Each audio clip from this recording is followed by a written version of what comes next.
மன வலிமையான குழந்தைகளை வளர்ப்பது எப்படி? 1. பிரச்சனை தீர்க்கும் திறனை ஊக்குவிக்கவும். 2.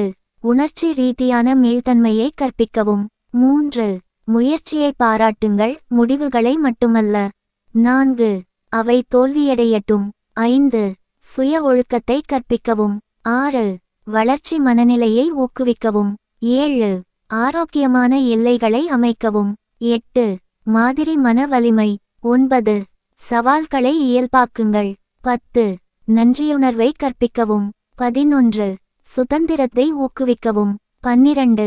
திரை நேரத்தை வரம்பிடவும். 13. ஆரோக்கியமான சமாளிக்கும் திறன்களை கற்றுக் கொடுங்கள். 14. நேர்மறையான சுய பேச்சை ஊக்குவிக்கவும். 15. பதட்டத்தை நிர்வகிக்க அவர்களுக்கு உதவுங்கள். 16. அதிகப்படியான பாதுகாப்பை தவிர்க்கவும். 17. கருணை மற்றும் பச்சாதாபத்தை ஊக்குவிக்கவும். 18. உடல் செயல்பாடுகளை ஊக்குவிக்கவும். 19. நிதி பொறுப்பை கற்பிக்கவும். 20. அவர்கள் பங்களிக்கட்டும். 21. கற்றல் மீதான அன்பை வளர்த்துக் கொள்ளுங்கள். 22. மோதல் தீர்வுக்குக் கற்றுக் கொடுங்கள். 23. அவர்களை பேச ஊக்குவிக்கவும். 24. பாதுகாப்பான ஆதரவான இடத்தை வழங்கவும். 25. அவர்கள் நேசிக்கப்படுகிறார்கள் என்பதை அவர்களுக்கு நினைவூட்டுங்கள்.